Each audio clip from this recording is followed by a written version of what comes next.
On the afternoon of March 19, 1943, a bitter wind swept through Chicago's industrial district, carrying with it the acrid smell of coal smoke and railway grease. At approximately 2:30 p.m., Frank Nitti, Al Capone's successor, the man they called the Enforcer, walked alone along the tracks of the Chicago and Northwestern Railway Yard near Kermack Road. His overcoat flapped in the wind. His fedora sat low over his eyes. In his pocket, a .32 caliber revolver pressed cold against his ribs. 3 shots echoed through the rail yard that afternoon, 2 to the head, 1 to the neck. Frank Nitti, age 57, collapsed onto the railroad ties, blood pooling beneath him in the melting March snow. The man who had commanded an empire of vice, who had extorted Hollywood studios for millions, who had survived assassination attempts and federal prosecutions, chose to end his own life rather than face what waited for him behind prison walls. But back at 33 West Kinzie Street, on the 4th floor of an unremarkable Chicago apartment building, the telephone sat silent. Papers covered his desk. Coffee grew cold in a cup. The command center of America's most powerful criminal organization suddenly had no commander. This is the story of that apartment. The story of the man who lived there. And the story of how even the most ruthless enforcer couldn't enforce his way out of his own mortality. But before the millions, before the Hollywood extortion scheme, before the title The Enforcer, there was Francesco Raffaele Nitto, a Sicilian immigrant boy who arrived in Brooklyn in 1893 at the age of 7. Frank Nitti never built an empire from scratch. That particular American dream belonged to someone else. His story was different, darker, more complex. He inherited power the way a crown prince inherits a throne, not through bloodline, but through blood itself, through loyalty measured in violence, through the willingness to do what others wouldn't. He was born on January 27, 1886, in Angria, a small town in the Campania region of southern Italy. His father died when Frank was young. His mother remarried. The family made the journey across the Atlantic, seeking the promise that America whispered to millions: opportunity, prosperity, a fresh start. What they found instead was tenement poverty, overcrowded streets, the grinding machinery of industrial labor that consumed immigrant bodies and spit out just enough pennies to survive. Frank's childhood was spent in the cramped quarters of Brooklyn's Italian neighborhoods, where the old country's traditions mixed with New World desperation. By his 20s, Frank had moved to Chicago. The year was 1913. The city pulsed with a particular kind of energy, violent, ambitious, intoxicating. Chicago was building itself into a metropolis through sheer force of will, and in the shadows of that construction, another kind of empire was rising. Frank Nitti started as a barber, a legitimate trade, clean work. But barbershops in Italian neighborhoods weren't just places for haircuts. They were information hubs, meeting points, places where whispered conversations about opportunities, the illegal kind, passed between men who understood that America's promise didn't extend equally to everyone. Nitti was slight in build, standing only 5 feet 5 inches tall. He wore tailored suits that made him look taller. He spoke quietly, forcing people to lean in to hear him. This wasn't timidity. It was calculation. Men who yell lose control. Men who whisper make you pay attention. He caught the attention of Al Capone in the early 1920s, just as Prohibition transformed America into the world's largest black market. Capone saw something in Nitti that others missed. Not muscle. Capone had plenty of that. What Capone needed was someone who could think, someone who understood numbers, someone who could organize the chaos of bootlegging into a systematic, profitable machine. Nitti became Capone's enforcer, but not in the way Hollywood would later portray. He didn't personally commit most of the violence. He orchestrated it. The difference is crucial. Nitti was the conductor, not the instrument. He decided who got hurt, when, and how much. He turned retribution into policy. The money came in floods. Bootlegging generated millions. Gambling operations, prostitution, protection rackets. The Chicago outfit, under Capone's leadership and Nitti's organizational genius, became the most profitable criminal enterprise in American history. But paradise does not last forever. On October 17, 1931, Al Capone was convicted of income tax evasion. The charges were deliberately mundane. The federal government couldn't nail Capone on murder, racketeering, or any of the spectacular crimes that built his legend, so they went after his taxes. It worked. Capone received an 11-year sentence and was sent to federal prison in Atlanta, later transferred to the infamous Alcatraz. The throne was empty. Frank Nitti, the quiet man who had operated in Capone's shadow for nearly a decade, stepped forward. Not through a violent coup, not through dramatic pronouncements. He simply continued doing what he'd always done, organizing, calculating, enforcing. But now there was no one above him. The Chicago outfit was his, and he would need a place to run it. The building at 33 West Kinzie Street doesn't announce itself. There are no gargoyles, no marble columns, no grand entrance designed to intimidate or impress.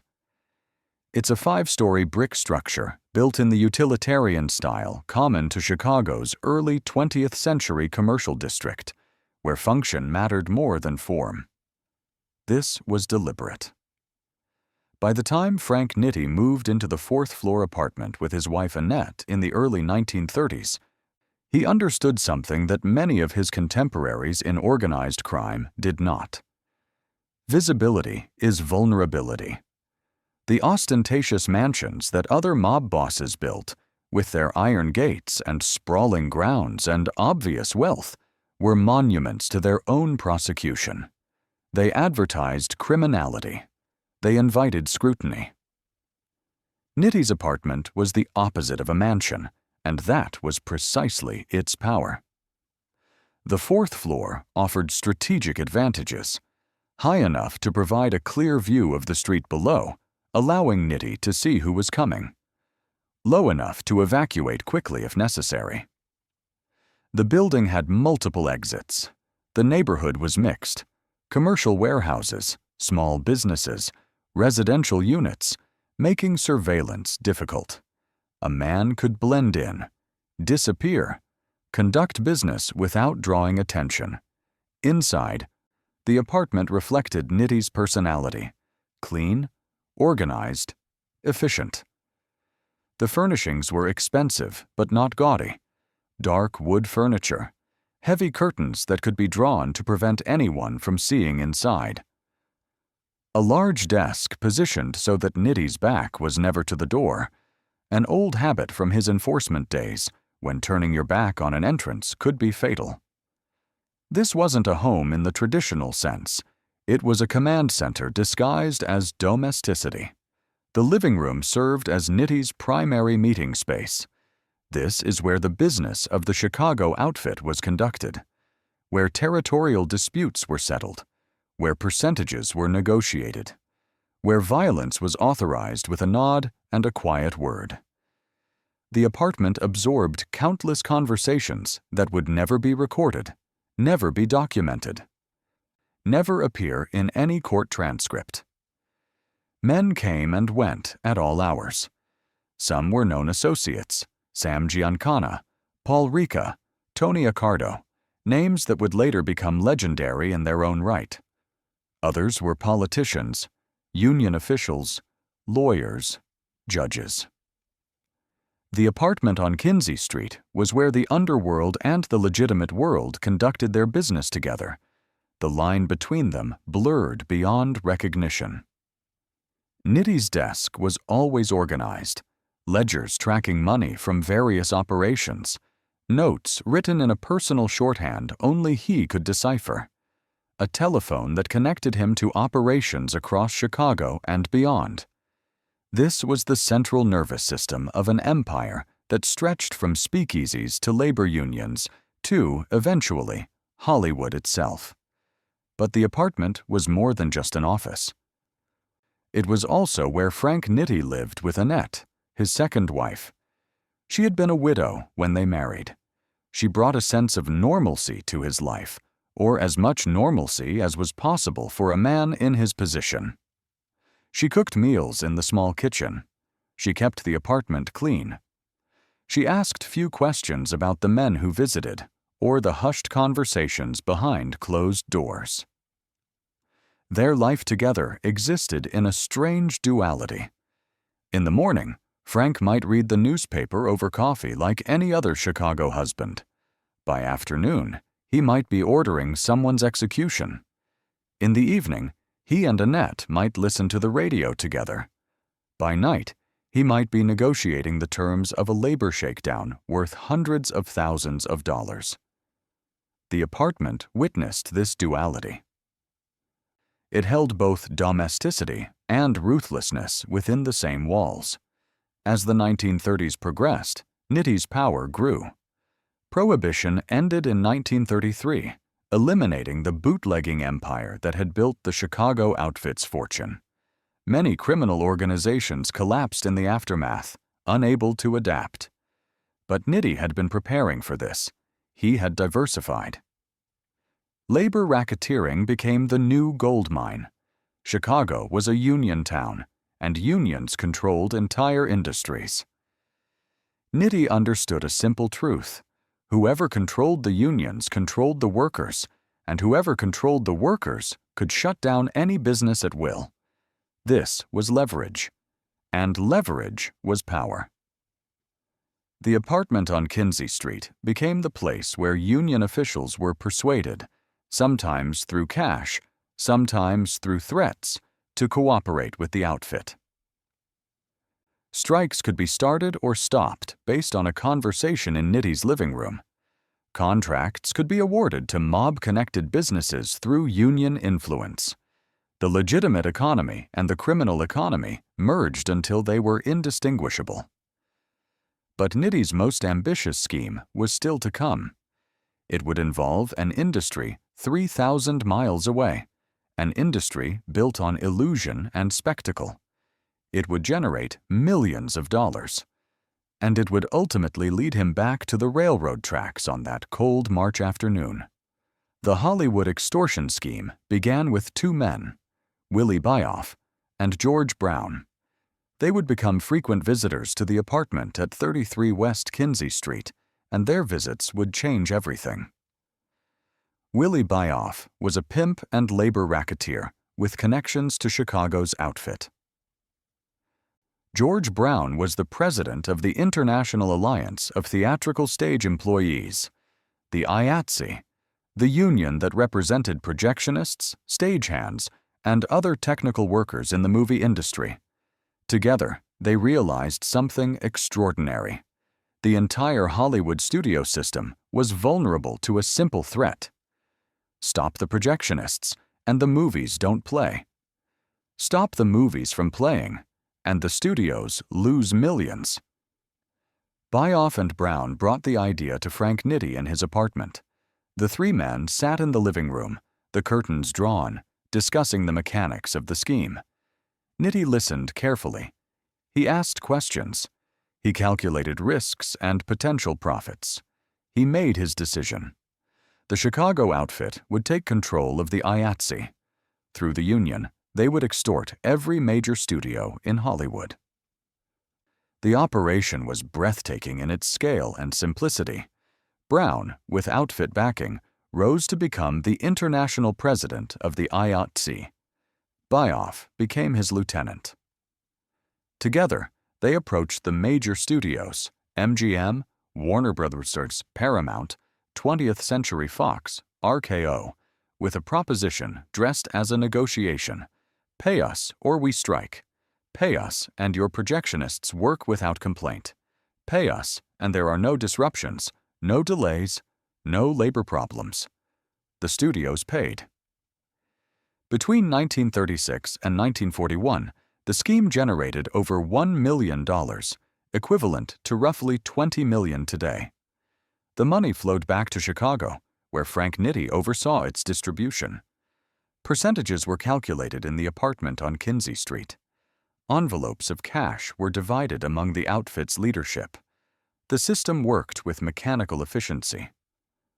Bioff and Brown became regular visitors to the apartment, bringing reports from California, discussing which studios needed additional pressure, coordinating the next phase of the operation. The living room where these meetings occurred was unremarkable.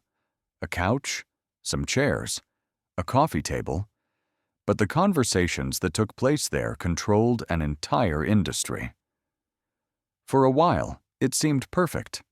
The studios paid quietly, unwilling to admit publicly that they were being extorted by organized crime.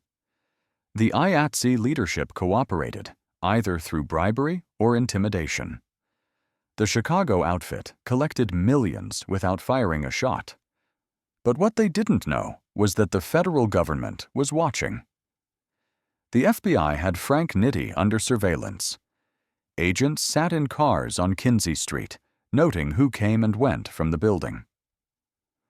They photographed visitors. They tracked patterns. Building a case takes time, and the FBI was patient. The surveillance created a claustrophobic atmosphere in the apartment. Nitti knew they were watching. He could see the cars parked across the street, the same faces appearing day after day. He changed his routines, varied his schedule, used different entrances and exits, but the watchers were always there. Living under constant observation changes a person. The apartment that had been a sanctuary, a place of control and power, began to feel like a cage. The walls seemed closer. The windows became liabilities instead of assets. Every visitor was a potential witness. Every conversation might be overheard. Annette felt it too. The tension in the apartment grew thick and suffocating. Frank became more withdrawn, more irritable. Sleep came less easily. He would sit at his desk late into the night, going over ledgers, making calculations, trying to find a way out of the trap he could feel closing around him. The trap tightened on October 21, 1941, when Willie Bioff was arrested. Under intense interrogation, Bioff broke. He confessed to the entire Hollywood extortion scheme. He gave the federal prosecutors everything they needed: names, dates, amounts, methods. He testified that Frank Nitti had been the architect of the operation, that orders came from the apartment on Kinzie Street, that the Chicago outfit controlled the entire scheme. George Brown was arrested shortly after. He corroborated Bioff's testimony. The federal indictment was coming, and Frank Nitti knew it. The apartment that had witnessed the planning and execution of one of the most successful criminal schemes in American history would now become the place where Nitti waited for his inevitable prosecution. The irony was not lost on him. He had survived gang wars. He had survived assassination attempts. In 1932, 2 Chicago police officers had shot him 3 times, and he'd recovered. He had survived the transition from Capone's shadow to his own leadership. He had built the Chicago outfit into a sophisticated criminal corporation, but he couldn't survive Willie Bioff's testimony. Through the winter of 1942 and early 1943, Nitti remained in the apartment, conducting what business he could, but everyone knew the situation was deteriorating. The FBI surveillance intensified. The federal prosecutors continued building their case. There would be no escape through legal maneuvering. No judge could be bought off in a federal prosecution of this magnitude. No jury could be intimidated. Nitti had always prided himself on his ability to think his way out of problems. Violence was a tool, but intelligence was the weapon. Yet now, faced with ironclad testimony from his own associates, he found himself in a position where thinking offered no solution. The apartment absorbed his desperation. The silence between Frank and Annette grew longer. Meals were eaten without conversation. The radio played, but no one listened. Time moved forward with terrible inevitability toward a date neither of them spoke about. On March 19, 1943, the federal indictment was officially filed. Frank Nitti, along with other Chicago outfit leaders, was charged with extorting over $1 million from the Hollywood movie industry. The penalties were severe. Prison time was certain. For a man like Nitti, 57 years old, in declining health, accustomed to control and power, the prospect of spending his remaining years in a federal penitentiary was unbearable. That morning, Frank moved through the apartment one final time. Did he look at the desk where he'd orchestrated so much of the outfit's business? Did he pause in the living room where Beoff and Brown had brought him the Hollywood scheme? Did he say anything to Annette, or had words become useless at that point? We don't know the details of his final hours in the apartment. What we know is that sometime that afternoon, Frank Nitti put on his overcoat, adjusted his fedora, and walked out of 33 West Kinzie Street for the last time. He walked south toward the railway yards. The Chicago and Northwestern Railway Yard near Kermack Road was a maze of tracks, rail cars, and industrial debris. The smell of creosote and coal smoke hung in the cold air. It was not a place designed for human contemplation, but it was private, isolated, a place where a man could do what needed to be done without interference. Frank Nitti walked along the tracks, his footsteps crunching on the gravel. In his pocket, the .32 caliber revolver weighed almost nothing. He had carried guns for decades. They were tools of his profession, instruments of enforcement and control. Now, one would serve a different purpose. At approximately 2:30 p.m., Nitti stopped walking. The official reports, compiled from witness testimony and police investigation, describe what happened next in clinical language that strips away the human dimension of the act. But beneath the bureaucratic prose lies a moment of extraordinary desperation. Frank Nitti drew the revolver. He raised it to his head. He fired. The first shot entered his head but did not kill him. He remained conscious, in pain, bleeding. He fired again. The second shot also entered his head. Still, he did not die immediately. His body, trained through decades of survival, refused to surrender easily. He fired a third time, this shot entering his neck. He collapsed onto the railroad ties.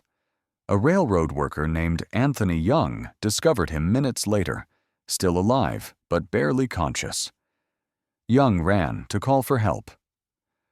Police and an ambulance arrived within 20 minutes. Frank Nitti was transported to a nearby hospital, but he died before doctors could operate. The official cause of death: suicide by gunshot wounds. The news spread through Chicago like electricity through wire. The enforcer was dead. Al Capone's successor had killed himself rather than face federal prison.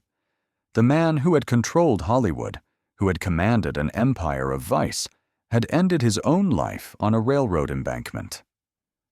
Back at the apartment on Kinzie Street, Annette received the news. The details of her reaction are private, lost to history. But the apartment itself became suddenly irrelevant. The power it represented, the authority it symbolized, vanished the moment Frank Nitti pulled the trigger. The Chicago outfit continued without him.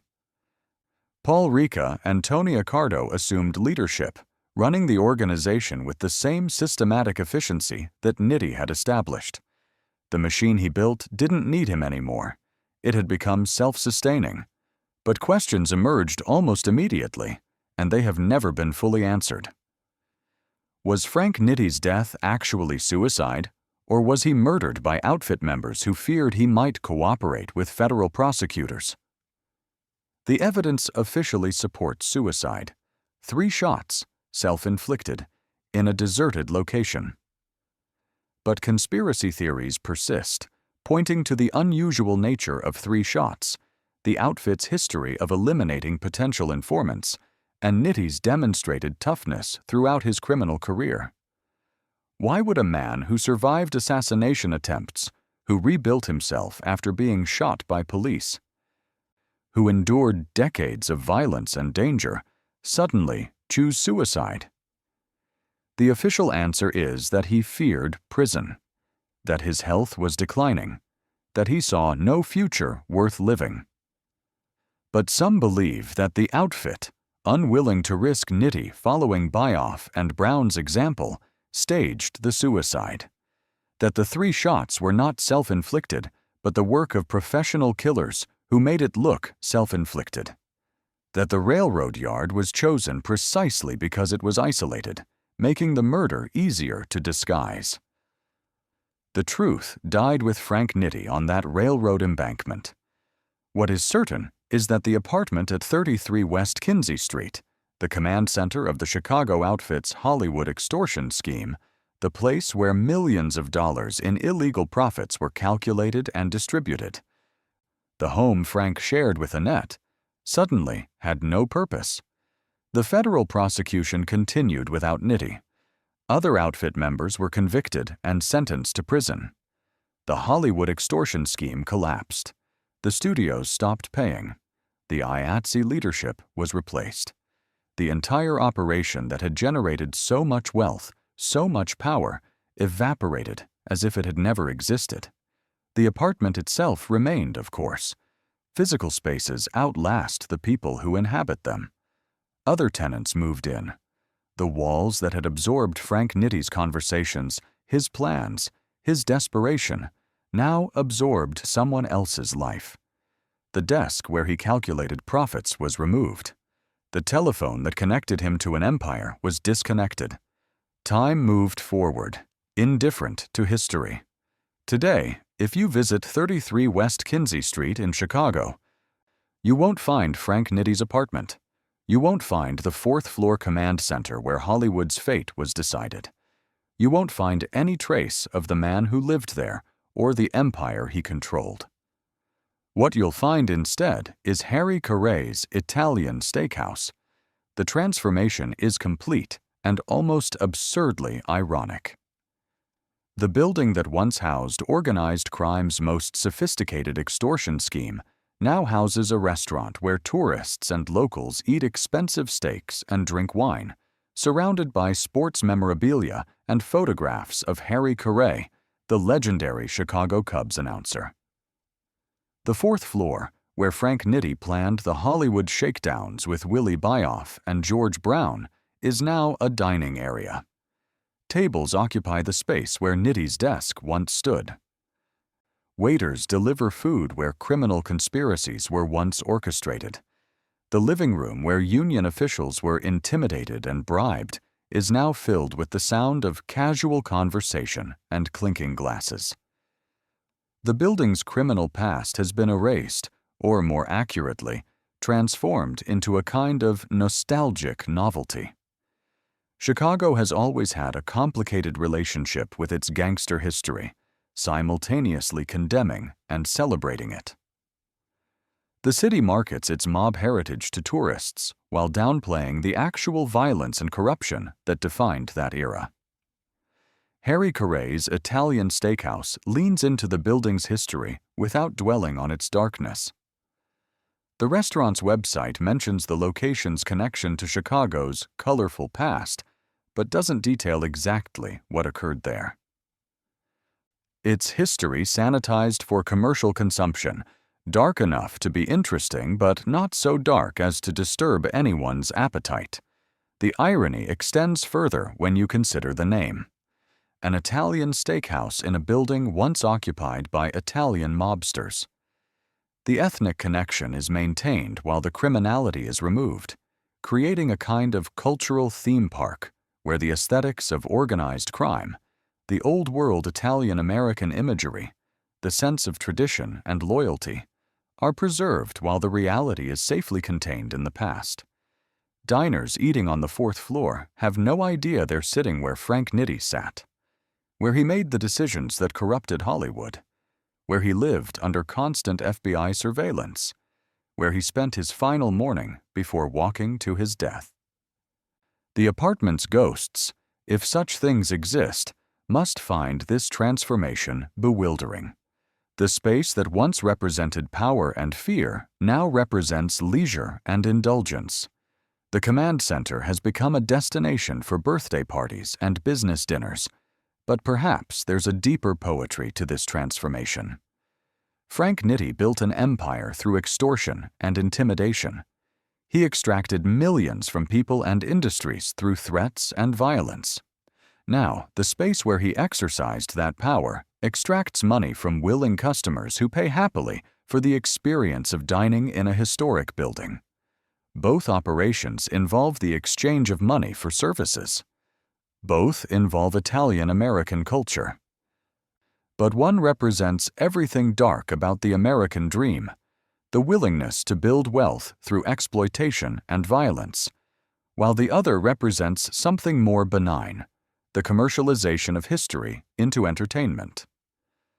The railroad yard where Frank Nitti shot himself has also been transformed. The exact location is difficult to pinpoint now, as the city's industrial geography has shifted over the decades. The tracks have been moved or removed. New buildings have been constructed. The physical evidence of that March afternoon in 1943 has been erased by time and urban development. Frank Nitti is buried in Mount Carmel Cemetery in Hillside, Illinois, in a section known informally as Gangsters Row. His neighbors in death include Al Capone, Dean O'Banion, and other members of Chicago's criminal elite. Even in burial, the organized crime fraternity maintains its cohesion. His grave is marked with a simple stone. Unlike Capone's elaborate memorial, Nitti's final resting place doesn't announce itself. This is fitting. In life, he preferred to operate in shadows, to avoid attention, to exercise power without spectacle. His grave maintains that same aesthetic. Visitors to Mount Carmel Cemetery sometimes seek out the gangster graves, treating them as historical curiosities. They take photographs. They leave coins or flowers. They turn death into tourism, tragedy into entertainment. The graves become destinations rather than memorial sites, the dead reduced to characters in a story. But what legacy did Frank Nitti actually leave? What should we remember about the man who occupied that 4th-floor apartment and then chose death over imprisonment? His practical legacy is complex. He transformed the Chicago outfit from a Prohibition-era bootlegging operation into a diversified criminal corporation. He pioneered labor racketeering on a massive scale. He corrupted Hollywood's unions and extorted millions from an entire industry. He demonstrated that organized crime could operate in sophisticated, systematic ways that extended far beyond traditional vice operations. These are not achievements to celebrate, but they are historically significant. Nitti helped establish models of criminal enterprise that persist to this day. The intersection of organized crime and legitimate labor unions, the corruption of industries through strategic control of key workers, the ability to operate interstate criminal conspiracies, these patterns outlived him. His personal legacy is darker and more ambiguous. He was a violent man who ordered deaths and ruined lives. He built his wealth through exploitation. He corrupted institutions meant to protect workers and turned them into instruments of extortion. There is no way to romanticize this reality, no way to transform him into a misunderstood anti-hero. Yet he was also a human being who faced impossible choices within an impossible system. An immigrant who found every legitimate path blocked and chose an illegitimate one instead. A man who rose to power in a criminal organization not through sadism, but through intelligence and organizational ability. A man who ultimately chose death rather than captivity. This doesn't excuse his crimes, but it complicates the story. Easy moralism fails when confronted with the genuine complexity of individual human lives, even lives marked by violence and criminality. The apartment at 33 West Kinzie Street holds all of these contradictions. It was simultaneously a home and a headquarters, a domestic space and a command center, a place of ordinary life and extraordinary criminality. Its transformation into a restaurant doesn't erase that history, it just adds another layer to it. If you eat at Harry Caray's Italian steakhouse tonight, you'll be sitting in a space once occupied by one of America's most powerful organized crime figures. The steak you eat will be consumed where illegal millions were counted. The conversation you have with your companions will occur in a room where men once discussed the mechanics of extortion and intimidation. The building remembers, even if we don't. To truly understand the story of Frank Nitti's apartment, you must understand Chicago in the 1930s and early 1940s. The city was a study in contradictions, a place where extraordinary wealth and grinding poverty existed blocks apart, where architectural magnificence rose above streets controlled by criminal gangs, where civic pride coexisted with institutional corruption. Chicago in this era was still rebuilding itself from the Great Fire of 1871, still establishing its identity as the second city, still competing with New York for commercial and cultural supremacy. The city's ambition was physical and visible.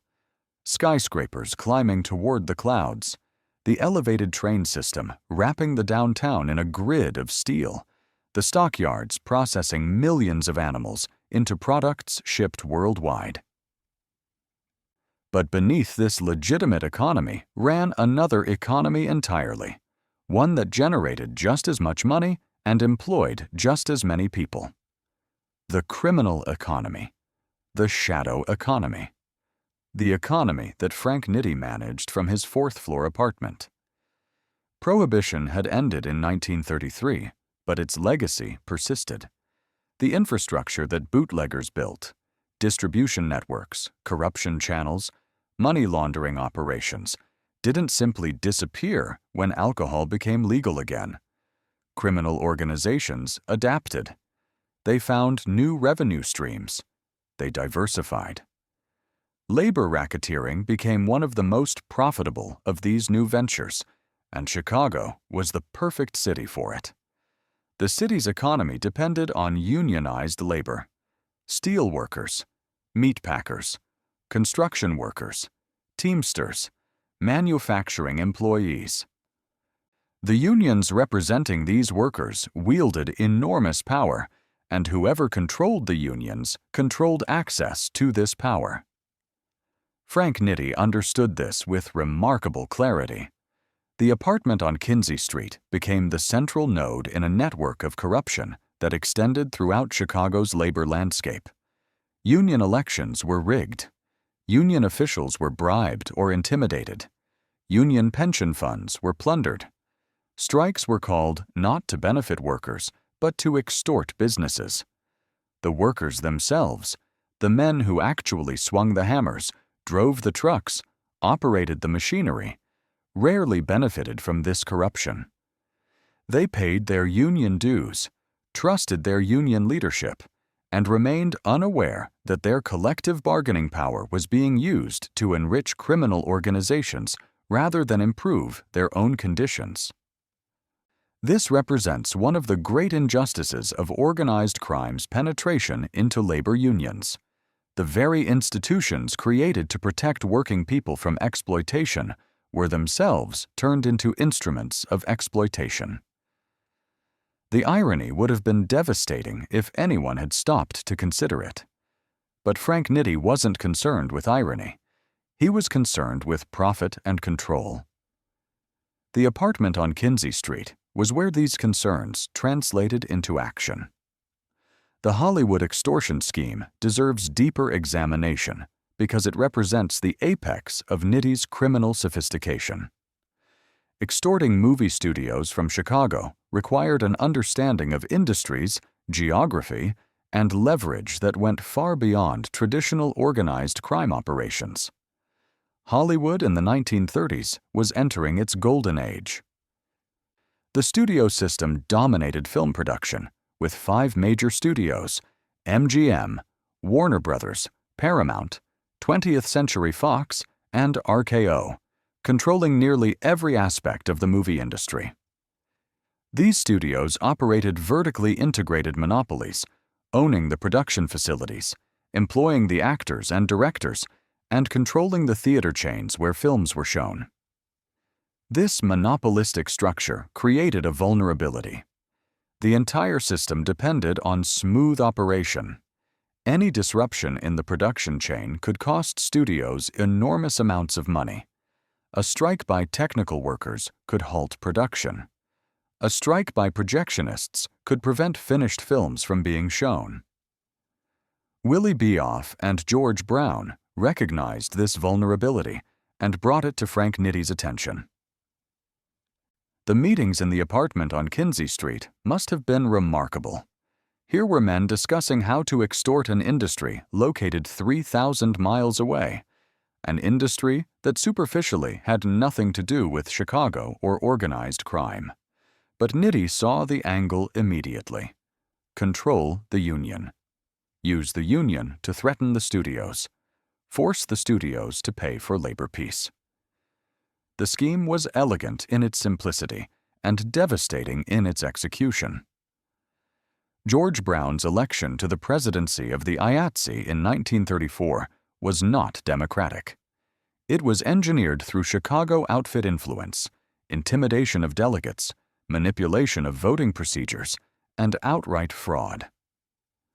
Once Brown controlled the union's leadership, Willie Bioff became the point man for dealing with the studios. Bioff was perfect for the role. He understood both the criminal world and the entertainment industry. He could speak the language of Hollywood executives while simultaneously threatening them. He could negotiate payment schedules and percentages with the casual efficiency of a businessman while making it clear that non-payment would result in strikes that would cost studios millions. The studios paid because the math made sense. Paying off the IATSE leadership cost hundreds of thousands of dollars. A strike would cost millions. The decision was purely economic. From 1936 to 1941, the money flowed from Hollywood to Chicago. Studio executives wrote checks to the IATSE. Bioff and Brown took their cut and sent the rest back to Frank Nitti's apartment on Kinzie Street, where it was divided among the Chicago outfit's leadership. The apartment became, in effect, the financial headquarters of an intercontinental extortion operation. Money arrived in envelopes and suitcases. Nitti counted it, recorded it in his ledgers, and distributed it according to the outfit's internal hierarchy. The transactions occurred in the living room, often late at night, after Annette had gone to bed. The scheme's sophistication is worth emphasizing. This wasn't crude street-level crime. This was organized, systematic exploitation of an entire industry. It required coordination across 3,000 miles. It required maintaining control over a labor union with thousands of members. It required keeping the cooperation of Hollywood executives who were being extorted. And it worked. For 5 years, it worked perfectly. Until it didn't. Willie Bioff's decision to cooperate with federal prosecutors represents one of the most significant betrayals in organized crime history. To understand why it was so devastating to Frank Nitti, you must understand the codes that governed organizations like the Chicago outfit. Loyalty was absolute. Silence was mandatory. Cooperation with law enforcement was the ultimate sin, punishable by death. These weren't abstract principles. They were survival mechanisms. Criminal organizations can only function if their members refuse to testify against each other. Once testimony begins, the entire structure collapses. Buyoff broke this code. Under federal interrogation, facing significant prison time, he made a calculation. His loyalty to the Chicago outfit was outweighed by his desire to reduce his sentence. He started talking. The information he provided was comprehensive and detailed. He described the entire Hollywood extortion scheme from its inception to its current operations. He named names. He provided dates and amounts. He explained the organizational structure of the Chicago outfit. He identified Frank Nitti as the architect and manager of the operation. George Brown, faced with Buyoff's testimony, also cooperated.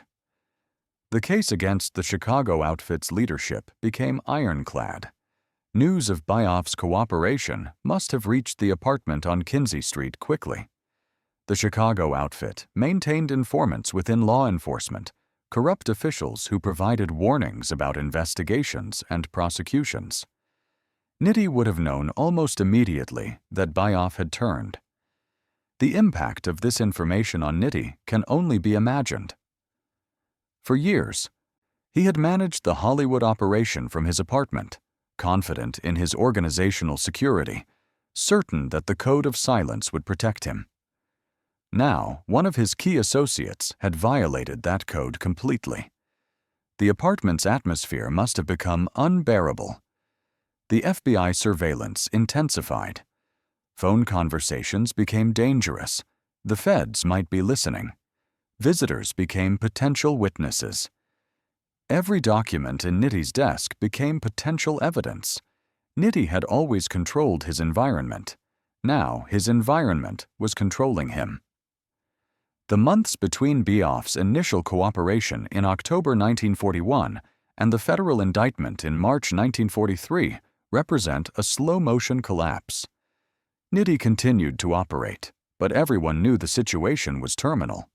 The federal prosecutors were building their case with methodical care. There would be no mistakes, no procedural errors that could be exploited on appeal. Paul Ricca and Tony Accardo, other senior members of the Chicago outfit, began preparing for leadership transition.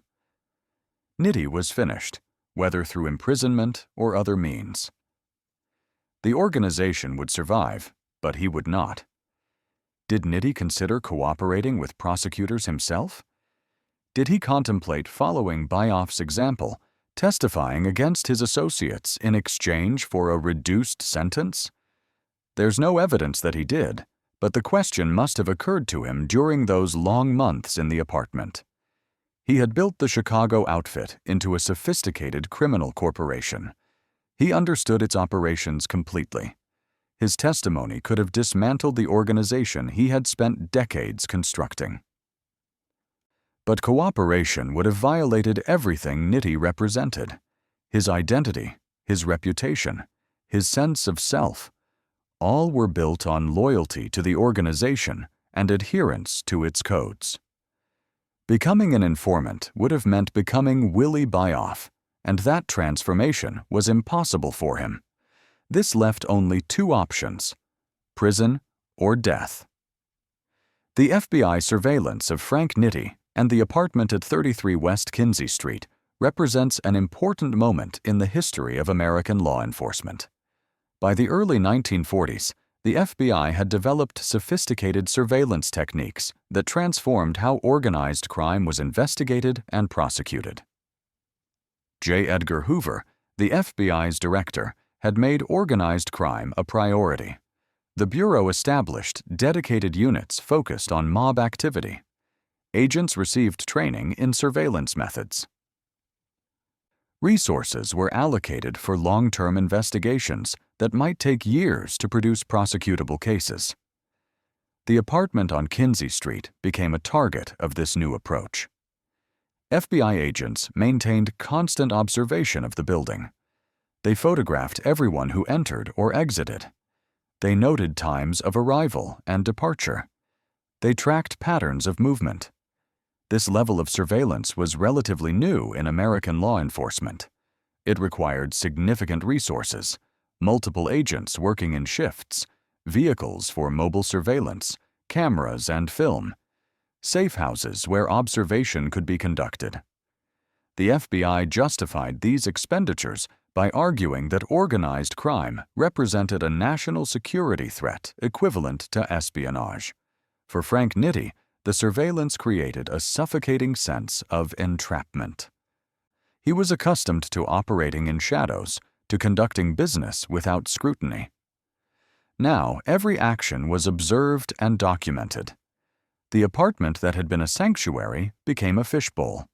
The psychological impact of constant surveillance is difficult to overstate. Imagine knowing that every time you leave your home, someone is watching. Every visitor is photographed. Every movement is recorded. Your life becomes evidence in a case being built against you. Nitti attempted to evade surveillance through various techniques, using back entrances, changing departure times, employing counter-surveillance to identify FBI agents. But the Bureau's resources were too extensive. The watchers were always there.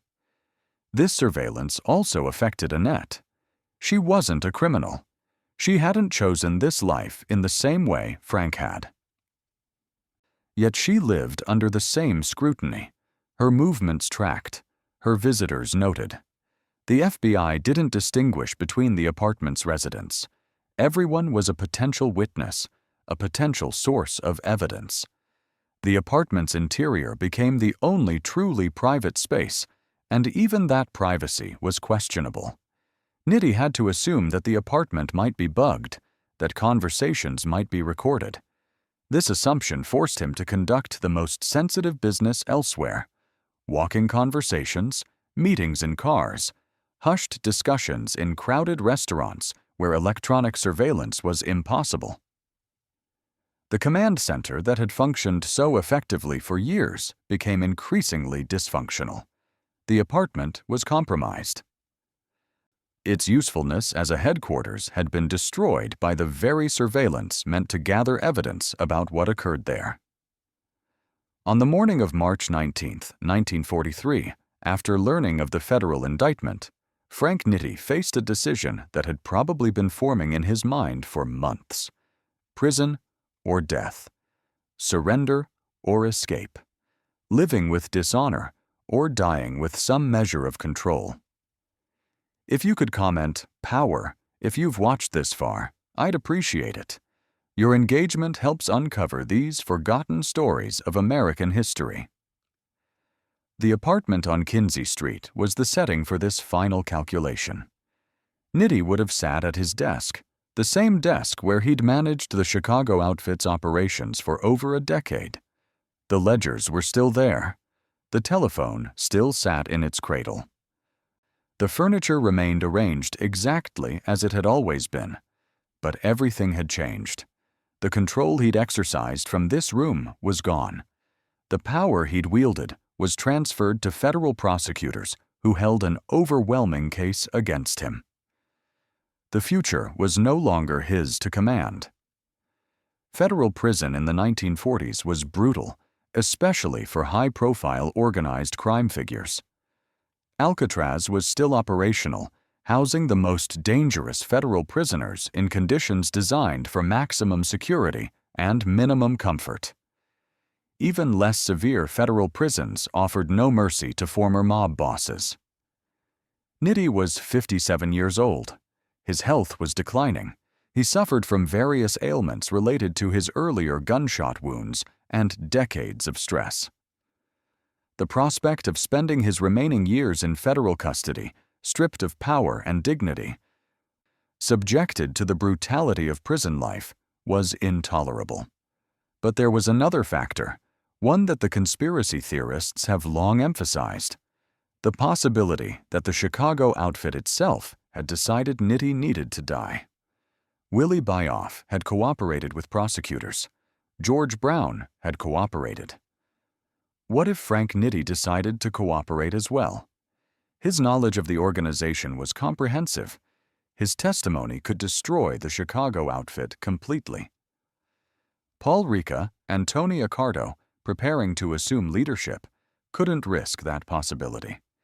If Nitti was murdered by the outfit and the death staged as suicide, it would accomplish two objectives. It would eliminate the risk of his cooperation, and it would send a message to anyone else contemplating testimony. This is what happens to informants. The evidence doesn't definitively support this theory, but it doesn't definitively refute it either. 3 gunshot wounds is unusual for a suicide. The location, a deserted railroad yard, was isolated in a way that would have made murder easier. Nitti's demonstrated toughness throughout his criminal career makes sudden suicide seem out of character. But suicide also makes sense. Nitti was facing certain conviction, lengthy imprisonment, and the complete destruction of everything he'd built. He had always been a man who prized control, who planned meticulously, who refused to surrender power to others. Suicide was the ultimate expression of control, choosing the manner and timing of his own death rather than allowing the federal government or the outfit to determine his fate. Whatever his reasoning, Frank Nitti left the apartment on Kinzie Street that March afternoon and walked toward the railroad yards. Did he look back at the building? Did he think about the years he'd spent there, the empire he'd managed from that 4th-floor apartment, the conversations and decisions and calculations that had occurred within those walls? We don't know. The historical record is silent on these intimate details. What we know is that he walked away, and he didn't return. Frank Nitti's death did not destroy the Chicago outfit. In fact, the organization barely paused. Paul Ricca and Tony Accardo assumed leadership seamlessly, continuing the operations that Nitti had established. This is one of the most important aspects of Nitti's legacy.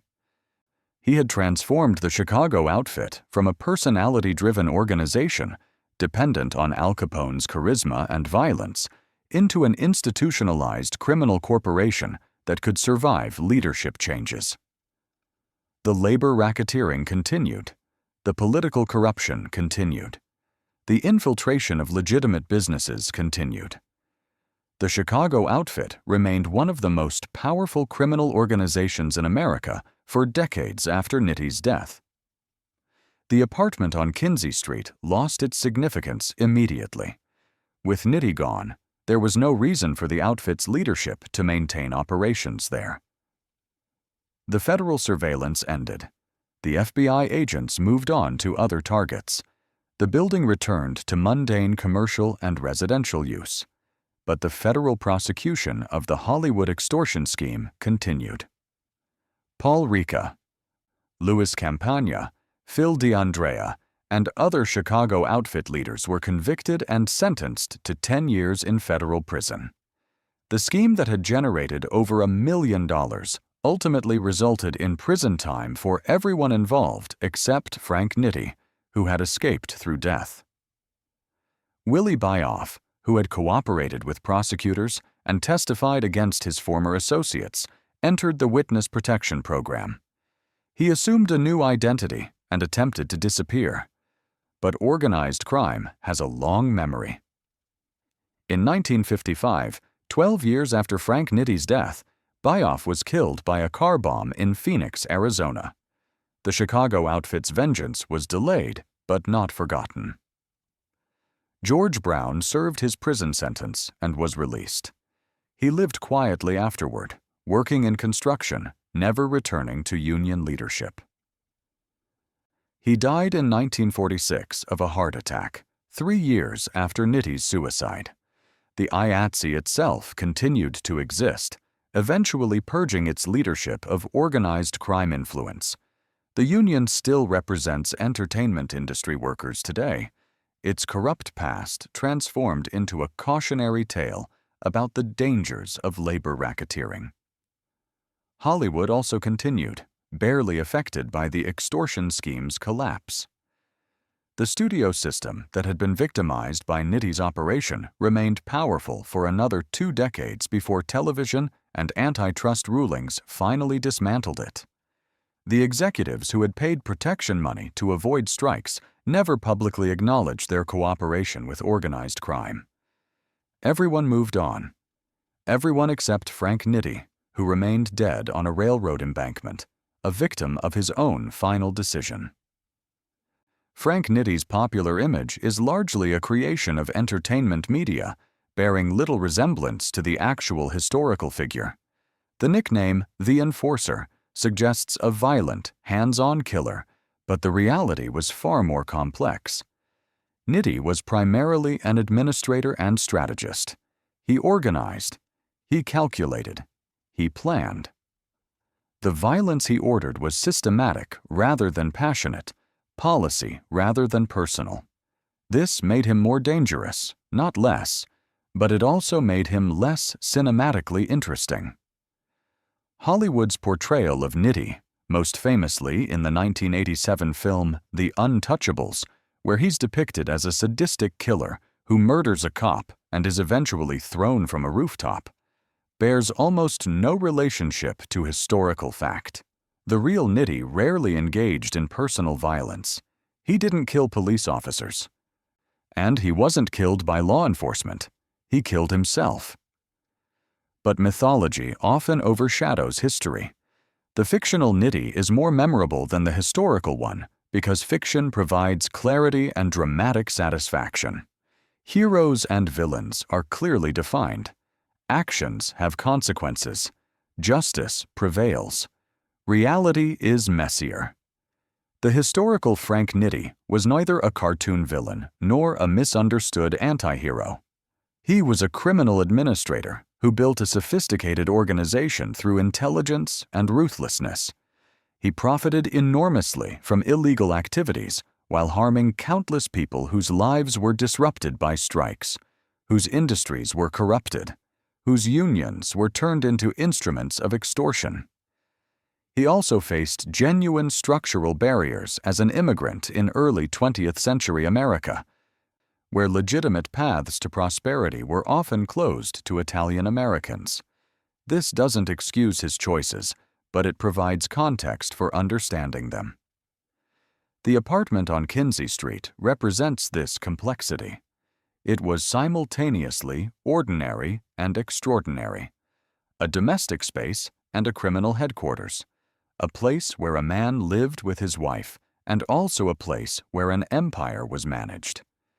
Reducing this complexity to simple narratives, whether celebrating Nitti as a brilliant strategist or condemning him as purely evil, misses the actual historical significance of his life and career. After Frank Nitti's death and the end of FBI surveillance, the building at 33 West Kinzie Street returned to anonymity. For decades, it housed various commercial and residential tenants, none of whom generated any historical significance. The building's criminal associations were forgotten or ignored. Chicago moved forward, developing new industries, confronting new challenges, building new architecture that overshadowed the modest 5-story brick structure on Kinzie Street. The transformation into Harry Caray's Italian steakhouse occurred in the late 1980s.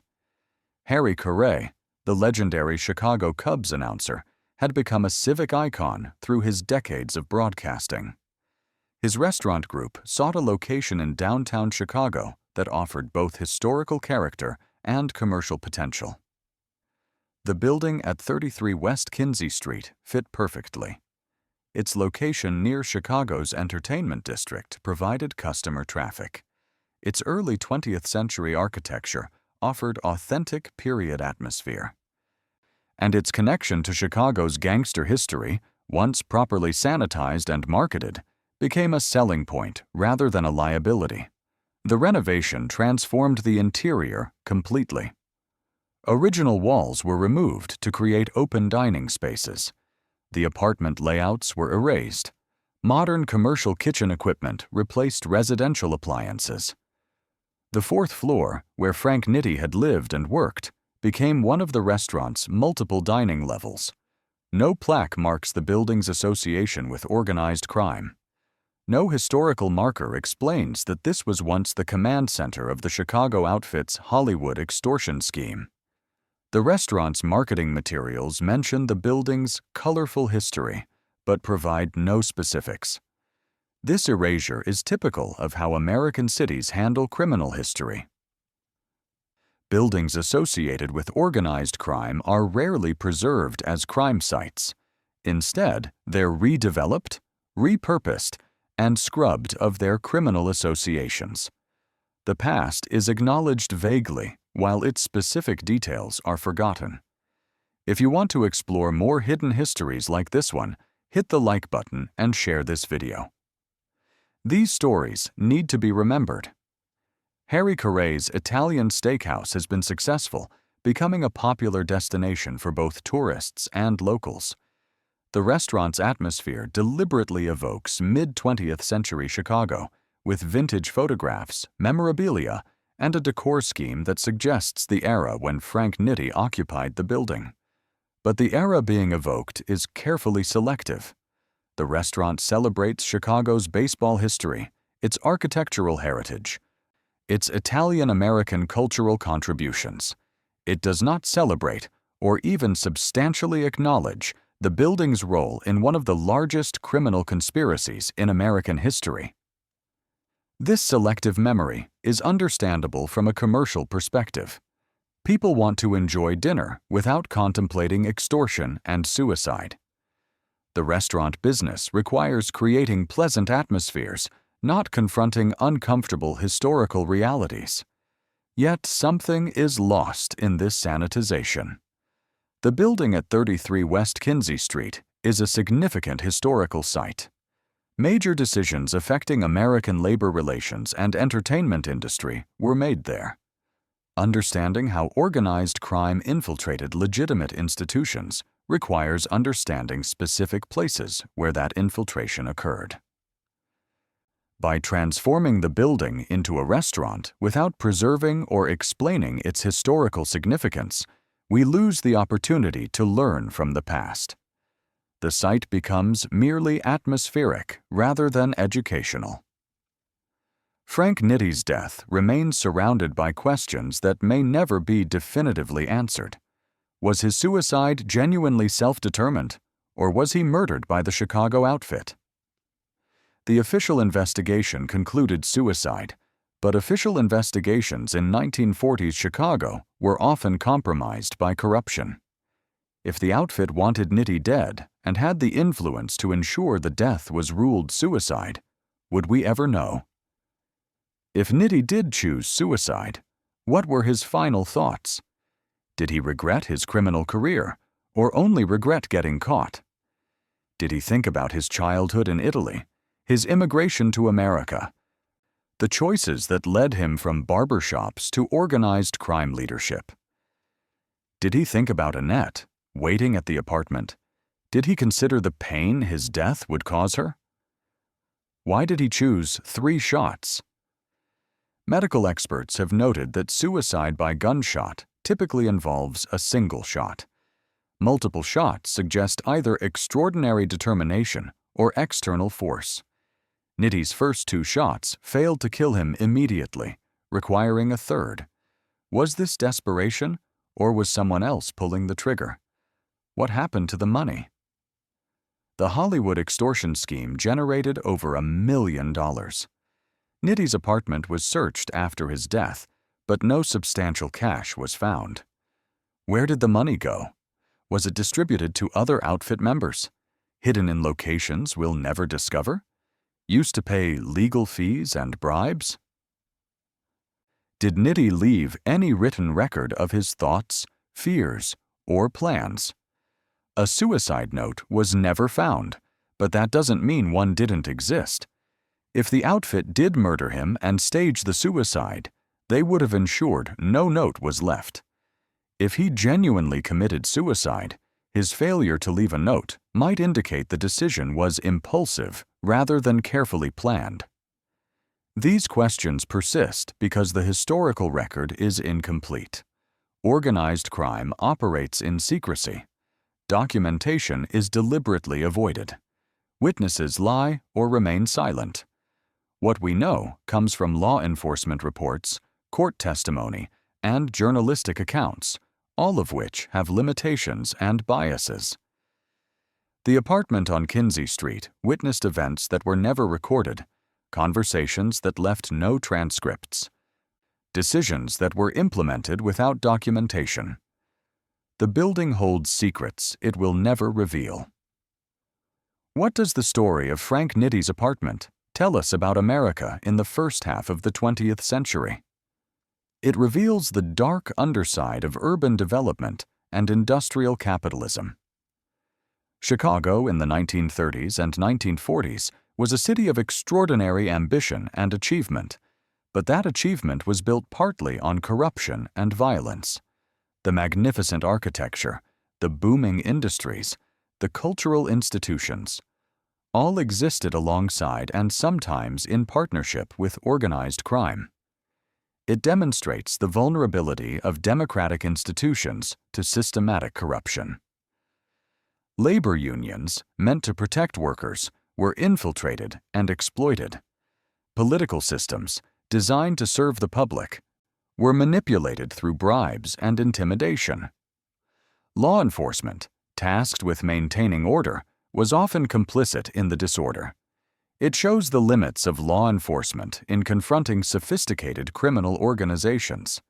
The FBI eventually dismantled the Hollywood extortion scheme, but only after it had operated successfully for 5 years. And dismantling one scheme didn't destroy the Chicago outfit, which continued to function for decades. It illustrates the immigrant experience's complexity. Frank Nitti came to America seeking opportunity. He found it, but in a form that ultimately destroyed him. His story is not representative of most Italian-American immigrants who built successful lives through legitimate work. But it is representative of how structural barriers and limited opportunities could push people toward criminal alternatives. It reveals how physical spaces absorb and contain history. The building at 33 West Kinzie Street is materially unchanged.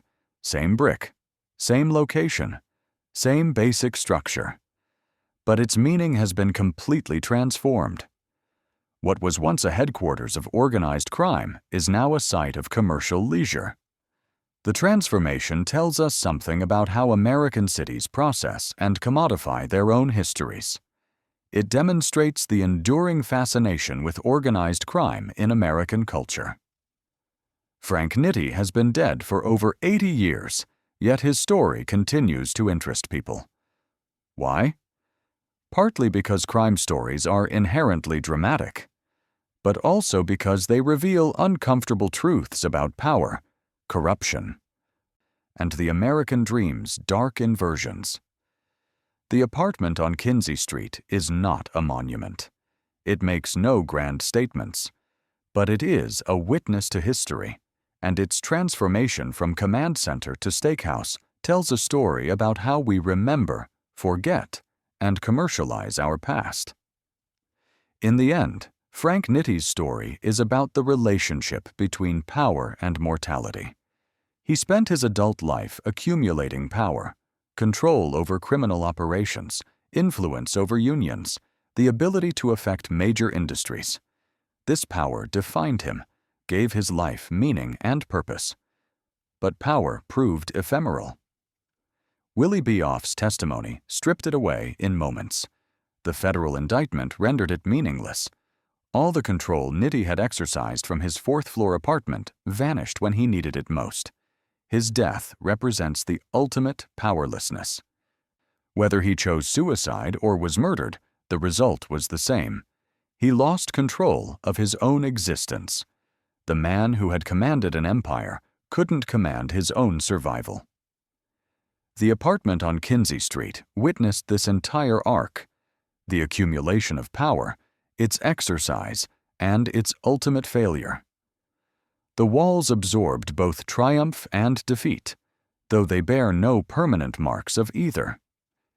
This is perhaps the most profound lesson of Frank Nitti's story. Physical spaces outlast the people who occupy them. Buildings endure while empires collapse. The apartment that was once the center of Nitti's world continued existing after he was gone, indifferent to his absence. Human ambition, even criminal ambition, is ultimately bounded by mortality. We build, we scheme, we accumulate, and then we die. What remains? Buildings, transformed, stories, simplified, memories, fading. Frank Nitti tried to build something that would outlast him, a criminal organization so well structured that it would function without him. He succeeded in that limited goal. The Chicago outfit continued for decades after his death, but the organization itself has largely disappeared now, broken by federal prosecution, undermined by changing social conditions, rendered obsolete by new forms of crime and new methods of law enforcement. What once seemed permanent proved temporary. The building at 33 West Kinzie Street remains, hosting diners who have no idea of its history. In some cosmic sense, the building won. It outlasted Frank Nitti. It outlasted the Chicago outfit's significance. It outlasted the era when organized crime could operate the way Nitti operated. The building persists. Everything else is memory. If you visit Harry Carre's Italian steakhouse today, you can request a table on the 4th floor. The host will guide you upstairs, past photographs of Harry Carre broadcasting Cubs games, past memorabilia celebrating Chicago's sports history, into a dining room with exposed brick walls and period-appropriate lighting. You can order a steak. You can drink wine. You can enjoy the atmosphere of early 20th century Chicago, carefully curated and commercially packaged. But if you know the history, if you understand what occurred in this space decades ago, the experience becomes something more complex than dinner. You're eating where Frank Nitti planned the corruption of Hollywood.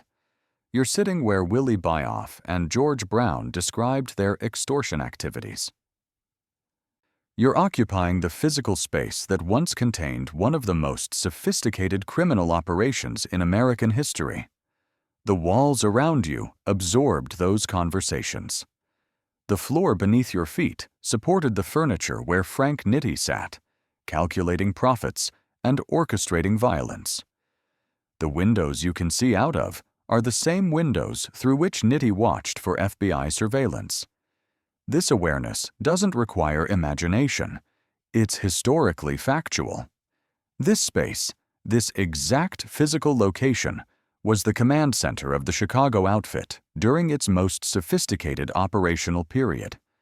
Does this knowledge enhance the dining experience or disturb it? The answer probably depends on your relationship to history, your comfort with moral ambiguity, your feelings about how we should handle spaces associated with historical crimes. Some people find it fascinating to occupy spaces where significant historical events occurred, regardless of those events' moral character. Others find it disturbing to commercialize sites associated with violence and exploitation. There's no correct response, but there is value in awareness, in knowing where you are and what happened there, in understanding that the pleasant restaurant surrounding you exists on a foundation of much darker history. The building at 33 West Kinzie Street doesn't apologize for its past. It doesn't need to. Buildings are morally neutral. They provide shelter and space for whatever human activities occur within them. The moral weight belongs to the people, not the architecture. Frank Nitti is gone now. The command center is gone. The Chicago outfit's golden age is gone. But the building remains, transformed yet recognizable, serving a new purpose while containing an old history. If this story has given you a new perspective on how we remember and transform historical sites, share it with someone who would appreciate understanding the hidden layers of American history. This is the final paradox of Frank Nitti's apartment. It was important because of what occurred there, yet that importance has been almost completely erased. It was the center of a criminal empire, yet it's now a cheerful restaurant. It witnessed suicide planning and extortion coordination, yet it now witnesses birthday celebrations and business dinners. The transformation is complete. But for those who know the history, the past remains present, embedded in the walls, invisible but undeniable. On March 19, 1943, Frank Nitti walked away from 33 West Kinzie Street for the last time. He walked toward a railroad yard. He walked toward death, whether chosen or imposed. Behind him, in the fourth-floor apartment, papers remained on his desk. Coffee grew cold. The telephone sat silent. The space that had been the command center of his empire suddenly became just an apartment, emptied of significance the moment he left. This is what happens when power is purely personal, when organizations depend entirely on specific individuals. Remove the individual, and the significance collapses. The Chicago outfit continued, but not from that apartment, not from Kinzie Street. The center of power shifted to other locations, other people. The apartment witnessed Frank Nitti's rise and his fall. It contained both his triumph and his defeat, and then it continued existing after he was gone, indifferent to his absence, ready to serve new purposes for new occupants.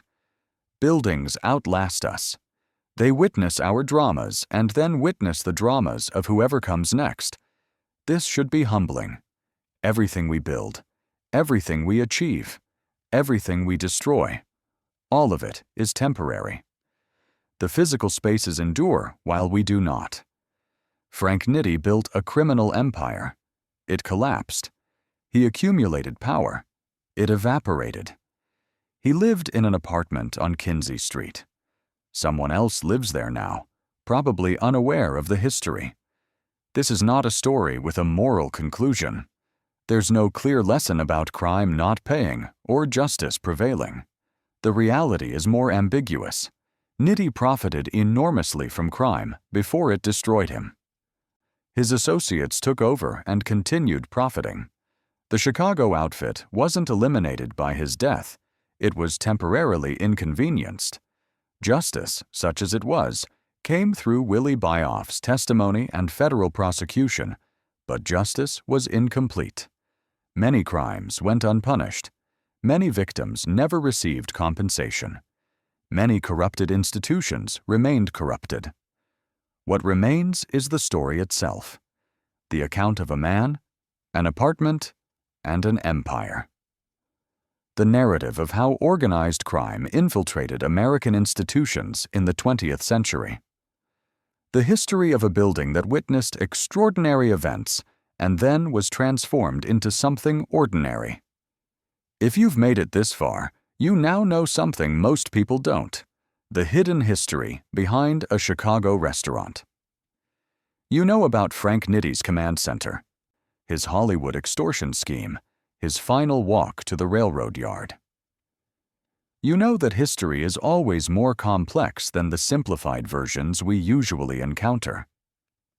This knowledge is valuable not because Frank Nitti was admirable, he wasn't, but because understanding how organized crime actually operated helps us understand our own society. The corruption Nitti exploited still exists in different forms. The institutions he infiltrated still face similar vulnerabilities. The choices he faced, between power and mortality, control and surrender, remain human choices. The building at 33 West Kinzie Street stands today, hosting diners, generating revenue, serving its current purpose. But within its walls, invisible to most visitors, is the ghost of Frank Nitti's apartment, the command center where millions in extorted money was counted. The domestic space where a man lived with his wife while running a criminal empire. The place where a man spent his final morning before choosing death over imprisonment. These ghosts don't haunt in any supernatural sense. They haunt historically, through the persistence of stories, through the layering of past and present in the same physical space. Frank Nitti walked away from that apartment on March 19, 1943, and never returned. But in another sense, he never left. His presence remains in the historical record, in the memory of Chicago's criminal past, in the building itself. This is the story of Frank Nitti's Chicago apartment, the story of the enforcer's final headquarters, the story of a suicide, or possibly a murder, disguised as a suicide, the story of how an immigrant barber became a criminal empire's leader, and how that empire couldn't save him from federal prosecution or his own mortality. The apartment is gone, transformed into dining space, but the story remains, and as long as the building stands at 33 West Kinzie Street, the story will remain embedded in that location, waiting for anyone curious enough to look beyond the restaurant to the history it contains. Frank Nitti is dead. The command center is demolished. The Chicago outfit is a shadow of its former power. But the building survives, bearing witness to everything that occurred within its walls, holding secrets it will never fully reveal. This is the tragedy and the legacy of Frank Nitti's Chicago apartment, a place of power that became a place of powerlessness, a command center that became a crime scene, a home that became a historical site.